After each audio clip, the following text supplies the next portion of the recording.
تھا حضور مجاہد بنا دیں، یہ تھوڑی کہا تھا کہ یا رسول اللہ صلی اللہ تعالی علیہ وسلم اسے مفسر، محدث، محقق، مفتی بنا دیں۔ حضرت انس کی اماں کہہ گئی تھی سونیا جب تک یہ رہے گا نا آپ کی نوکری کرے گا، یہ گھر کے کام کاج کرے گا، ڈیوٹی کرے گا، حضور یہ آپ کی نوکری کرے گا۔ تو میرے محبوب نے پھر دعا کر دی، اللہ اسے برکت عطا فرما۔ تو سمجھتا ہے خدمت والا خالی رہ جاتا ہے؟ جتنا ذائقہ خدمت والے کو ملتا ہے، جو اس کے نصیب میں آتا ہے، وہ کسی کا نصیب کہاں بھائی۔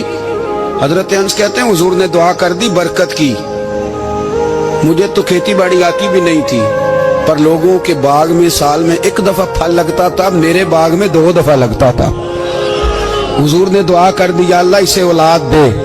فرماتے ہیں میرے بیٹے، میرے پوتے، میرے نواسے، میری بیٹیاں، فرماتے ہیں میں زندہ ہوں اور میری 100 اولادیں موجود ہیں۔ پریشان ہو گیا 100 سن کے کہ بچے 2 ہی اچھے، 100 اولادیں میری موجود ہیں۔ حضرت انس مولانا سردار احمد صاحب کے پاس نا چھوڑ گئی بچہ، کہنے لگی حضرت جی میں کو پڑھانے کے لیے تھوڑا چھوڑ گئی ہوں، میں تو اس لیے چھوڑ کے گئی ہوں کہ آپ مہربانی کریں خدمت کرائیں۔ تو حضرت جی کہنے لگے کوئی ایسا کام ہی نہیں، خدمت والا کیا کراؤں؟ کہنے لگی پٹھے پوا لیا کرو جی۔ لڑ پہ نہیں، کہنے لگے بچے کام کر دیں مدرسے دے۔ حالانکہ اب کہاں بچے کام کرتے ہیں، اب تو گزر گیا دور، اب تو بچے کام کراتے ہیں۔ اب بچے بھی ناراض ہو رہے ہیں، گھور گھور کے دیکھ رہے ہیں۔ صحیح کہہ رہا ہوں آپ کو، بچے کام کراتے ہیں، بچے کہاں کام کرتے ہیں۔ کہنے لگی یہ چارہ ڈالے کرے گا آپ کی بھینسوں کو۔ تو حضرت نے اس کو کہا کہ بی بی چارہ میری بھینسوں کو ڈالنے کے لیے میں نے بندہ رکھا ہوا ہے، تو جا لے جا۔ کہنے لگی ہاتھ باندھ کے حضور مہربانی کریں رکھ لیں، چارہ ڈالے گا۔ اور پتر توجہ سے چارہ ڈالنا حضرت کی بھینسوں کو۔ رونے لگی، حضرت نے رکھ لیا، مہینے کا خرچہ بھی دیتے۔ شام کو نا وہ سارا دن کام کرتا، شام کو آ کے پیروں میں بھی بیٹھ جاتا، حضرت جی لائیں تیل تھوڑا سا، پیر نہ دبا دوں۔ 8 سال ساتھ والے پڑھتے رہے، یہ بیچارہ نوکری کرتا رہا، میرا روپ بھی نہیں تے میرا رنگ بھی نہیں، اور مینو یار منان دا ٹنگ بھی نہیں۔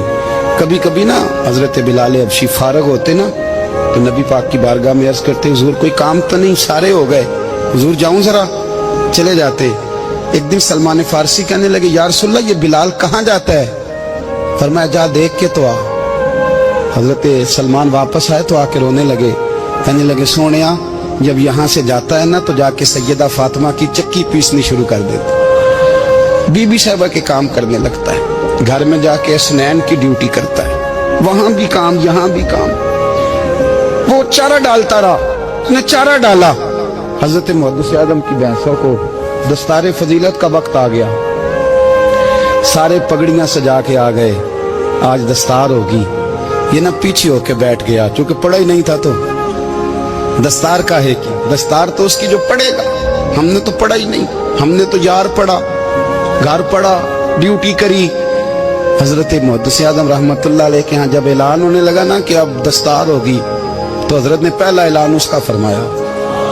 تو مت جان لا بندہ کپڑے بھی کدی کدی بدل دے نا، وہ کہتا ہے جس حال میں بھی تھا میں پلٹ کے دیکھنے لگا کہ پڑھا پڑھایا تو ہے، کوئی شے نہیں، تو یہ ماجرا کیا ہے؟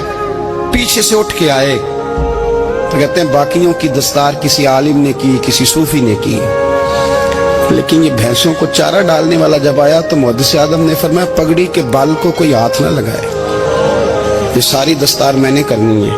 اور فرماتے ہیں حضرت بال بھی دیتے جاتے تھے اور آنسو بھی بہاتے جاتے تھے، ماتھا بھی چومتے تھے، اور فرماتے تھے دستار کے بعد چلا تو نہیں جائے گا یار، مجھے تو عبادت بھی نہیں رہ گئی، مجھے تو چابیوں کو بھی نہیں پتا کون سی کہاں رہتی ہے، جائے گا تو نہیں؟ تو رو پڑا، کہنے لگا سونیا جائے تو وہ جس کے پلے کچھ ہے ہو، آتا جاتا تو ہے کچھ نہیں، مجھے کس نے رکھنا ہے، میں نے کہاں جانا ہے، ادھر کہاں تو ادھر ہی رہوں گا۔ اس طالب علم کے سارے استاد بھائی کہتے ہیں اس نے دستار کرائی، پڑھا پڑھایا کچھ نہیں، پر جو مسئلہ اڑ جاتا تھا نا، وہ جو اڑ جاتا تھا نا وہ جا کے اس سے پوچھتے تھے تو کتابیں کھولنے کی ضرورت نہیں پڑتی تھی۔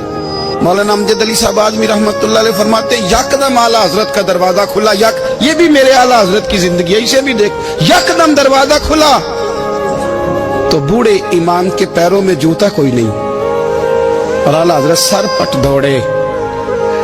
میں قریب گیا، میں نے کہا حضور میں صدقے جاؤں، کہاں جا رہے ہو؟ کہنے لگے کسی نے بتایا میرا مرشد کا بیٹا ریلوے اسٹیشن سے گزرنے والا ہے،